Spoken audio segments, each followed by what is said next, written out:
नमस्कार दोस्तों, स्वागत है आप सभी का आपके अपने ऑनलाइन इंस्टीट्यूट अवगत पाठशाला पर। जो लोग इस चैनल पर नए हैं, इस चैनल को लाइक, शेयर और सब्सक्राइब जरूर कर दें।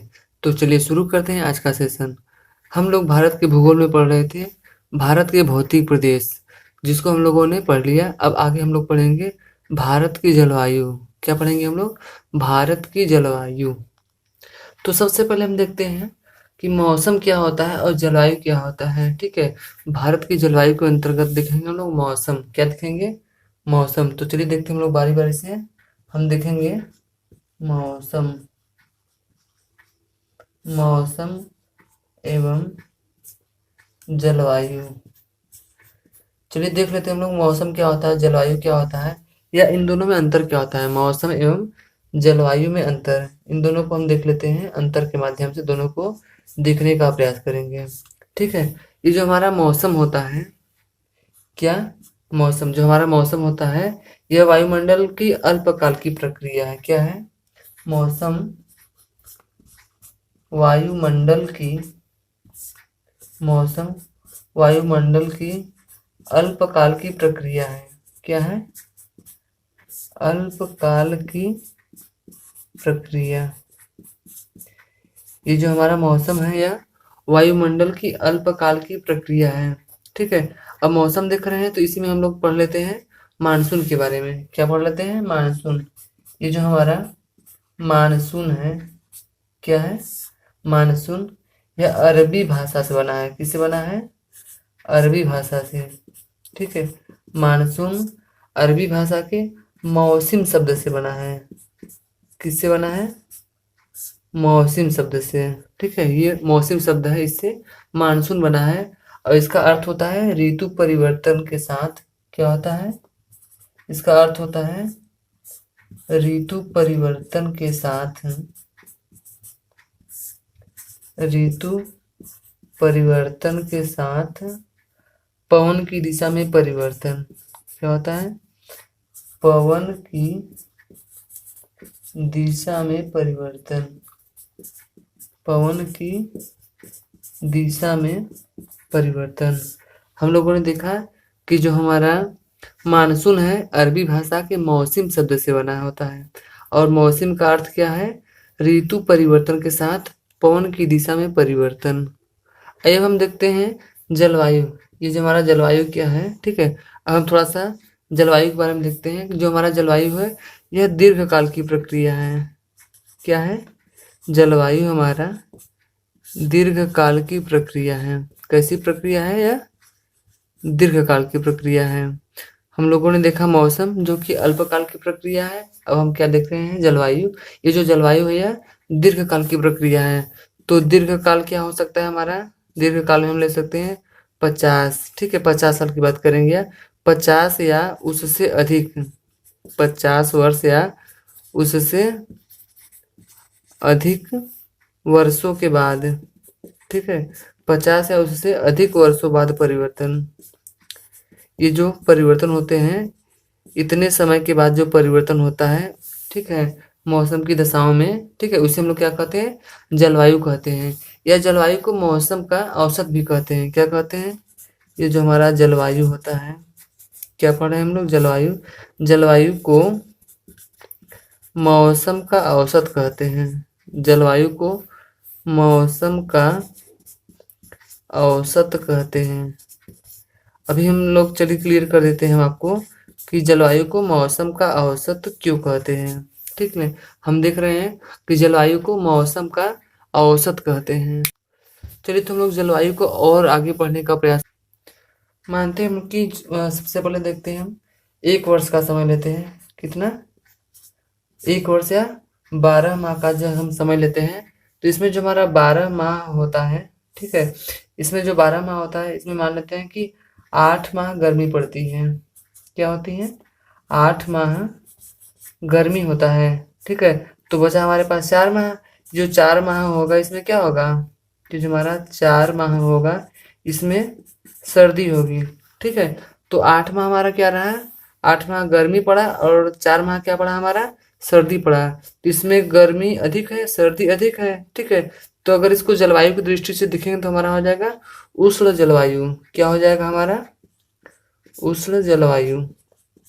अब आपको थोड़ा थोड़ा क्लियर होगा, ठीक है। ये हमारा उष्ण जलवायु होगा, ठीक है। लेकिन कुछ समय बाद इसे परिवर्तन होगा। मान लेते हैं कि अब 25 या 30 वर्षों बाद, ठीक है, 25 या 30 वर्ष बाद इसमें कुछ परिवर्तन आएगा। अब वो परिवर्तन क्या होगा कि इस तरीके से होगा। मान लेते हैं अब जो हमारा 8 माह गर्मी पड़ रहा था, मान लेते हैं अब हमें 6 माह की गर्मी पड़ेगी। कितना पड़ेगी? 6 माह की गर्मी, ठीक है। 6 माह गर्मी होगी तो 6 माह हमारा सर्दी भी होगा। क्या होगा? 6 माह सर्दी भी होगा। अब देखिए यहाँ पर गर्मी भी बराबर पड़ रही है और आपकी सर्दी भी बराबर पड़ रही है। तो ऐसी जलवायु को हम लोग कहते हैं सम जलवायु। क्या बोलते हैं हम लोग? सम जलवायु। लिख लीजिए आप लोग, सम जलवायु, ठीक है। तो आप देख रहे हैं ये जो 12 माह का क्या है, ये हमारा मौसम है। लेकिन अब क्या हो रहा है, जब इस कुछ समय बाद इसमें परिवर्तन हो रहा है, ठीक है। तो मौसम का औसत देखिए धीरे धीरे बदल रहा है। जो जलवायु हमारी उष्ण हुआ करती थी, यही जलवायु हमारी 25 से 30 वर्षों के बाद कैसे हो गई? सम जलवायु हो गई। अर्थात समान रूप से गर्मी और समान रूप से ठंडी पड़ने लगी। आगे थोड़ा सा और देखते हैं हम इसी में, और आगे हम इसमें जलवायु के बारे में थोड़ा सा और देख लेते हैं कि कुछ वर्षों बाद और क्या परिवर्तन हो सकते हैं। अब कुछ वर्षों बाद और हम जब इसका आकलन करेंगे, ठीक है, ये जो हमारे 12 महीने हो रहे थे इसमें हम देखेंगे कि थोड़ा सा परिवर्तन आ जाएगा। कुछ और सालों के बाद जब देखेंगे तो ये हमारा जो होगा, अगर मान लेते हैं कि 4 माह गर्मी पड़ने लगी। कितना? 4 माह गर्मी, ठीक है। तो सर्दी कितना पड़ेगा आपका? 8 माह पड़ेगा, ठीक है। 8 माह सर्दी होगी। अब गर्मी देखिए आपकी कम हो गई और सर्दी ज्यादा हो गई, ठीक है। ये रेशियो आपका चेंज हो गया। तो ऐसी जलवायु को हम लोग क्या बोलेंगे? ऐसी जलवायु को हम लोग बोलेंगे शीत जलवायु। क्या बोलेंगे हम लोग? शीत जलवायु। अब आप लोग को कुछ और अच्छे से क्लियर हो रहा होगा, ठीक है। ये हमारी हो गई शीत जलवायु। अब हम देख लेते हैं भारत की जलवायु कैसी है, ठीक है। आइए हम देखते हैं जो हमारी भारत की जलवायु है। भारत की जलवायु, ठीक है। भारत की जलवायु कैसी है? तो भारत की जलवायु उष्ण है। कैसी है? उष्ण। भारत की जलवायु उष्ण है। या और हम लोग देखते हैं कि भारत की जलवायु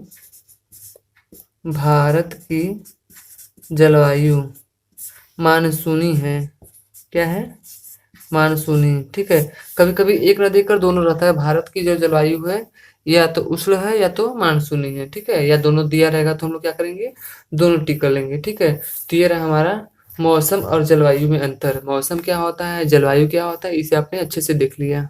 अब हम लोग पढ़ेंगे भारतीय जलवायु के बारे में कि भारतीय जलवायु को कौन कौन से कारक हैं जो प्रभावित करते हैं। अब हम लोग पढ़ेंगे भारतीय जलवायु को प्रभावित करने वाले कारक। क्या पढ़ेंगे? हम लोग पढ़ने वाले हैं भारतीय जलवायु को प्रभावित करने वाले कारक। प्रभावित करने वाले कारक। अब हम देखेंगे वो कौन कौन से फैक्टर हैं, ठीक है, जो भारतीय जलवायु को प्रभावित करेंगे। इसमें कुछ जो हमारे फैक्टर हैं, तो जैसे हो जाएगा हमारा तापमान। क्या हो जाएगा? एक फैक्टर जो महत्वपूर्ण है आपका तापमान है। इसके अलावा जो हमारा अगला फैक्टर होगा वो है आपका उच्चावच। क्या है? उच्चावच। उच्चावच से क्या मतलब है? जो ऊंची नीची भूमियां हैं, उबड़ खाबड़ भूमियां हैं, वो हो जाएगी, ठीक है। इसके बाद हमारा आएगा स्थल एवं समुद्र का वितरण। क्या आएगा? स्थल एवं समुद्र का विवरण, ठीक है। स्थल एवं समुद्र का विवरण, ये कुछ हमारे कारक होंगे जो हमारे भारतीय जलवायु को प्रभावित करेंगे। तो चलिए सबसे पहले हम देखते हैं तापमान के बारे में। क्या देखते हैं हम लोग? तापमान, ठीक है। ये जो हमारा तापमान है इसके बारे में थोड़ा सा हम जानकारी लेते हैं, पढ़ते हैं। तापमान, ये जो हमारा तापमान होता है, क्या होता है? तापमान ये दाब के व्युत्क्रमानुपाती होता है। ठीक है, जो हमारा ताप होता है 1/, दाब के व्युत्क्रमानुपाती होता है, या दाब के व्युत्क्रमानुपाती हम लोग बोल सकते हैं। यानी कि जैसे जैसे हमारा तापमान बढ़ता जाएगा, दाब हमारा क्या होगा, घटता चला जाएगा। यानी कि जो हमारा टेम्परेचर है, जो हमारा तापमान है, अगर हमारा तापमान बढ़ रहा है तो हमारा प्रेशर यानी कि जो हमारा दाब है वो क्या हो जाएगा, कम हो जाएगा। ठीक है, यानी कि जो हमारा तापमान, अगर जैसे हमारा तापमान बढ़ेगा, प्रेशर हमारा क्या हो जाएगा, लो हो जाएगा, लो प्रेशर। यानी कि तापमान बढ़ने के साथ क्या होता है, प्रेशर घटता है। और उसका उल्टा ये भी हम देख सकते हैं कि अगर तापमान घटेगा, अगर तापमान घटेगा तो हमारा दाब क्या होगा, बढ़ेगा, यानी कि हाई प्रेशर।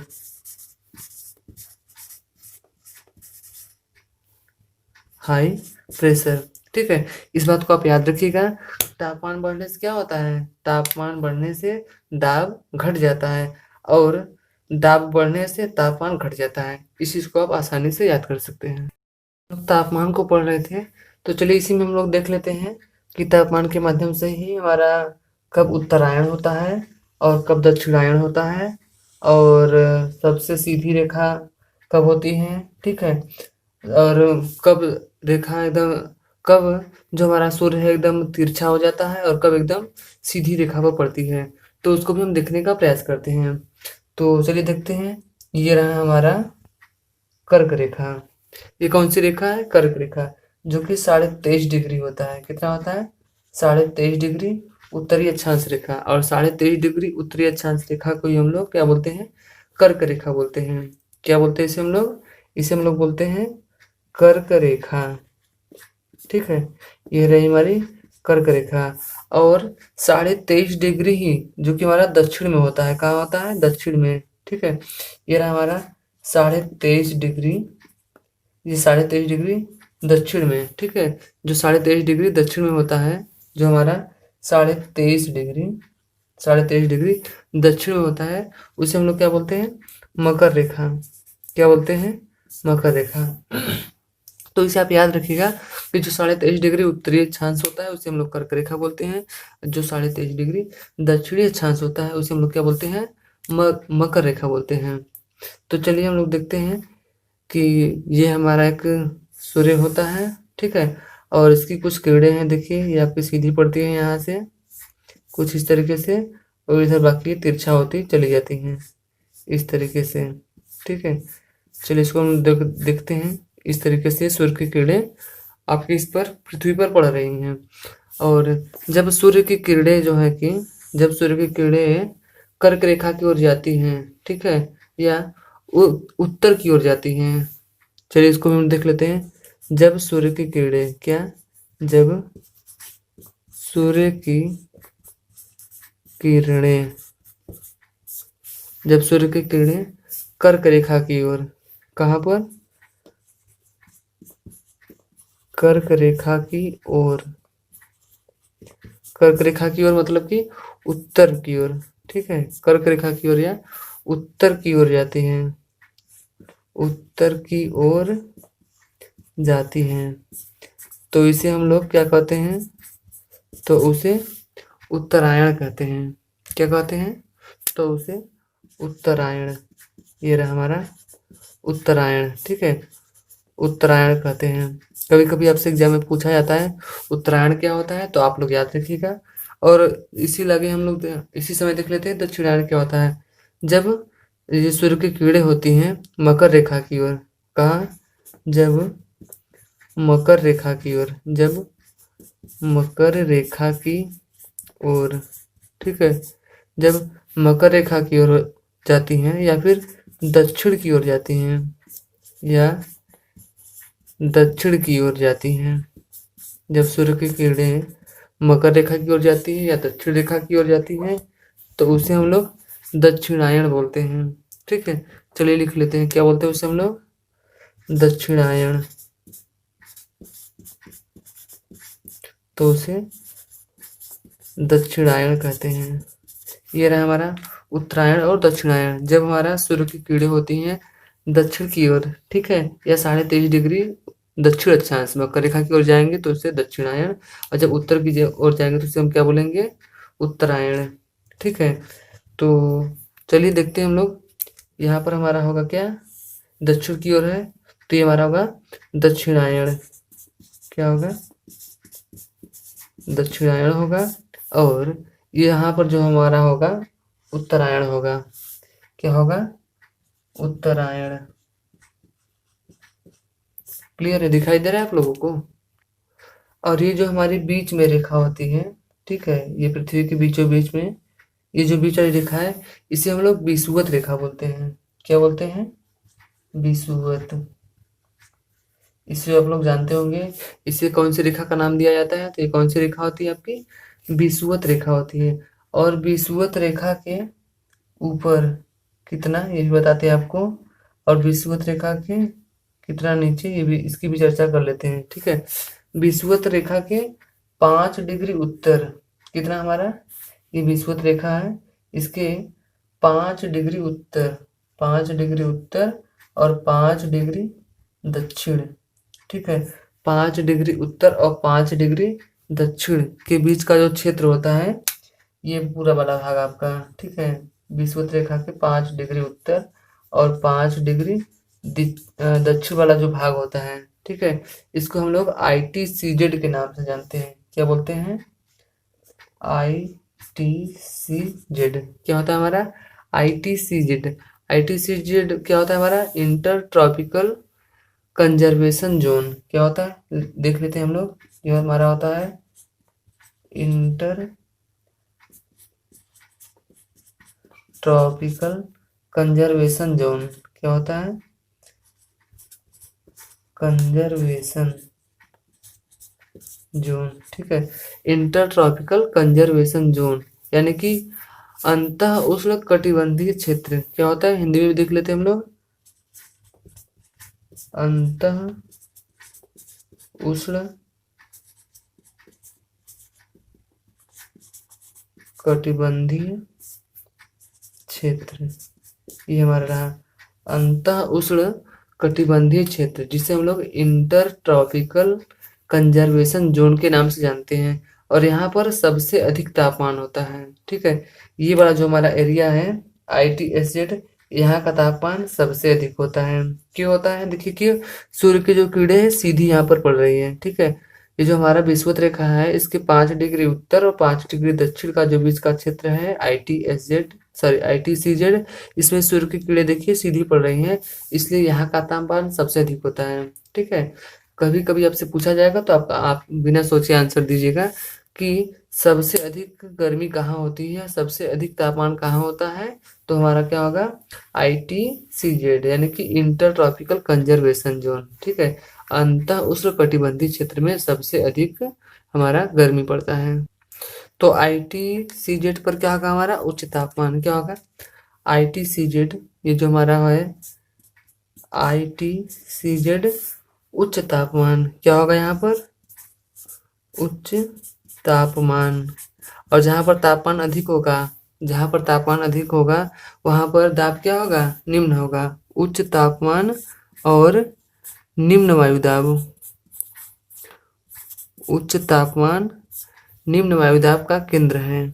ठीक है, उच्च तापमान और निम्न वायुदाब का केंद्र है। ठीक है, ITCZ उच्च तापमान और निम्न वायुदाब का केंद्र है। ठीक है, और एक चीज और देख लेते हैं हम लोग यहाँ पर।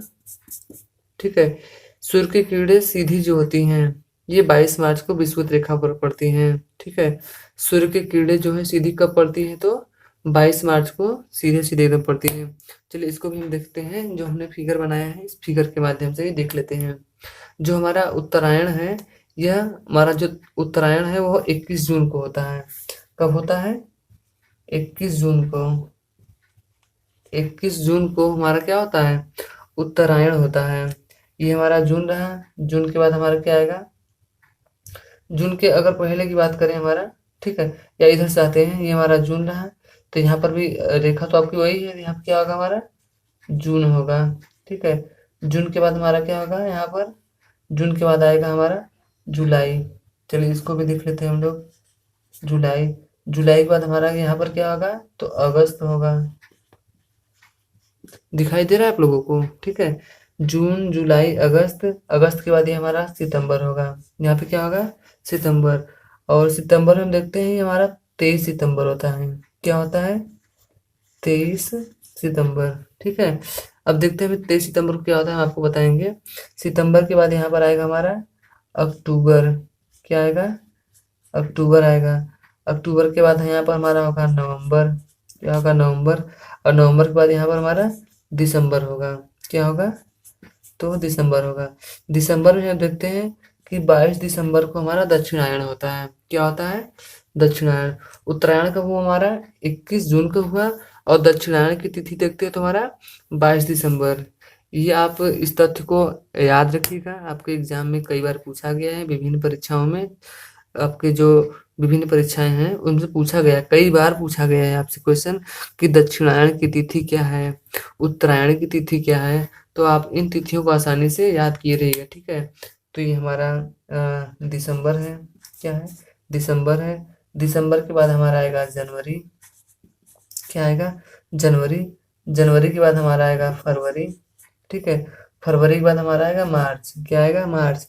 और मार्च में हम देखते हैं ये हमारा 22 मार्च। ठीक है, क्या है? 22 मार्च। और 22 मार्च को हमने क्या बताया था कि सूर्य की किरणें एकदम सीधी पड़ती है पृथ्वी पर, और सबसे अधिक गर्मी उसी दिन होता है 22 मार्च को। मार्च के बाद हमारा ये है अप्रैल। अप्रैल के बाद हमारा है ये मई। और मई के बाद आपने ये जून देखा है। ठीक है, ये रहा हमारा। तो इसमें हमने देखा उत्तरायण कब होता है, दक्षिणायन कब होता है। ठीक है, सूर्य की किरणें कब तिरछी पड़ती हैं, कब एकदम सीधी पड़ती हैं, और किस दिन सबसे अधिक गर्म होता है हमारा। ठीक है, हमने 22 मार्च को देखा। और कर्क रेखा क्या होता है, विषुवत रेखा क्या होता है, मकर रेखा क्या होता है, ITCZ क्या होता है, ये सारी की चीजों को हमने इसमें देख लिया है। और ये जो हमारा 21 जून है, जिस दिन उत्तरायण होता है, उस दिन हमारा पृथ्वी पर सबसे बड़ा दिन माना जाता है। ये जो हमारा दक्षिणायन है, यानी कि 22 दिसंबर को, तो 22 दिसंबर को हमारा सबसे छोटा दिन होता है। तो चलिए आइए इसको भी हम अलग से देख लेते हैं। हम बात कर रहे थे 21 जून की, कब की बात कर रहे थे? 21 जून। ठीक है, 21 जून को हम देखते हैं कि पृथ्वी पर सबसे बड़ा दिन होता है।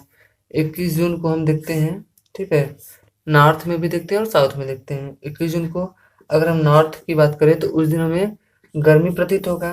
नॉर्थ में 21 जून को गर्मी पड़ेगा। और यही हम साउथ में देखेंगे। ठीक है, यानी कि दक्षिण में, यानी कि आपके उत्तरी ध्रुव और दक्षिणी ध्रुव की बात कर रहे हैं, तो यहाँ पर क्या होगी हमारी? साउथ में गर्मी मिलेगी आपको। ठीक है, तो गर्मी में हम देखते हैं 21 जून को जो हमारा दिन होता है, जो हमारा डे होता है, वह बड़ा होता है। और नाइट यानी कि रात क्या होगी हमारी? छोटी हो जाएगी। और वही चीज हम देखते हैं साउथ में। ठीक है, 21 जून की ही बात करते हैं सर्दी में। ठीक है, सॉरी ये गर्मी है तो ये हमारा क्या होगी? ये हमारी सर्दी होगी। ठीक है, अगर साउथ में बात करें 21 जून को, तो जो हमारा डे क्या होगा? छोटा होगा। क्यों? क्योंकि यहाँ पर डे क्या हो रहा है? बड़ा हो रहा है, तो यहाँ पे डे क्या हो जाएगा हमारा? छोटा होगा। और अगर नाइट की बात करते हैं, अगर हम रात की बात करते हैं, तो रात क्या हो जाएगी? बड़ी हो जाएगी। ठीक है, ये रहा हमारा। और इसी तरीके से हम आगे बढ़ते हैं, 22 दिसंबर को देख लेते हैं। कब की बात करते हैं हम? 22 दिसंबर। 22 दिसंबर को भी वही कंडीशन रहेगा हमारा, एक तो हमारा साउथ होगा, एक तो हमारा क्या होगा? नॉर्थ होगा। ठीक है, साउथ में क्या होगा हमारा? साउथ में 22 दिसंबर को गर्मी पड़ेगी। ठीक है, क्या होगा? गर्मी पड़ेगी। और इस गर्मी में डे क्या होगा? बड़ा होगा। और नाइट क्या होगी हमारी? छोटी हो जाएगी। ठीक है, इसी तरीके से हम नॉर्थ में देखते हैं। ठीक है, अगर हमारी जो सर्दी होगी, क्या होगी? ये सर्दी होगी। इस सर्दी में हमारा डे क्या होगा? छोटा हो जाएगा। और नाइट क्या हो जाएगी? बड़ी हो जाएगी। ये सारी की सारी बातें हम भारत के परिप्रेक्ष्य में कर रहे हैं। ठीक है, कौन से देश की बात कर रहे हैं? तो भारत के बारे में सब कुछ देख रहे हैं। अभी हम विश्व का भूगोल नहीं पढ़ रहे हैं, अभी हम भारत के परिप्रेक्ष्य में सारी चीजों को अध्ययन कर रहे हैं। और हमने देखा था कि 22 मार्च और 23 सितंबर, ये दोनों जो डेट है आपके, ये जो है ITCZ पर स्थित थे। ठीक है, यानी कि ये आपका रहा 22 मार्च, 22 मार्च और आपका 23 सितंबर। 22 मार्च और 23 सितंबर, इन दिन क्या होता है हमारा? दिन और रात क्या होते हैं? बराबर। डे और नाइट हमारा क्या होता है? बराबर होता है। 22 मार्च और 23 सितंबर को हमारा दिन और रात क्या होता है, बराबर होता है। और जब दिन और रात बराबर होते हैं पृथ्वी पर, जब दिन और रात दोनों बराबर होते हैं तो उस तिथि को हम लोग विषुव बोलते हैं। क्या बोलते हैं, विषुव। अगर आपसे एग्जाम में पूछ लिया जाए विषुव कब होता है, तो 22 मार्च और 23 सितंबर। इन दो डेट पर यानी कि 22 मार्च और 23 सितंबर को हमारा दिन और रात क्या होते हैं, बराबर होते हैं पृथ्वी पर। इतना क्लियर है आप लोगों को। चलिए आगे बढ़ते हैं। तो हम अब आगे हम लोग कल पढ़ेंगे, वीडियो को ज़्यादा लंबा नहीं करते हैं, ठीक है। ऐसा करते हैं कि आगे हम लोग अगले दिन पढ़ेंगे, वीडियो को काफ़ी लंबा नहीं करते हैं। आज के लिए बस इतना ही करते हैं, मिलते हैं अगले वीडियो में, तब तक के लिए धन्यवाद।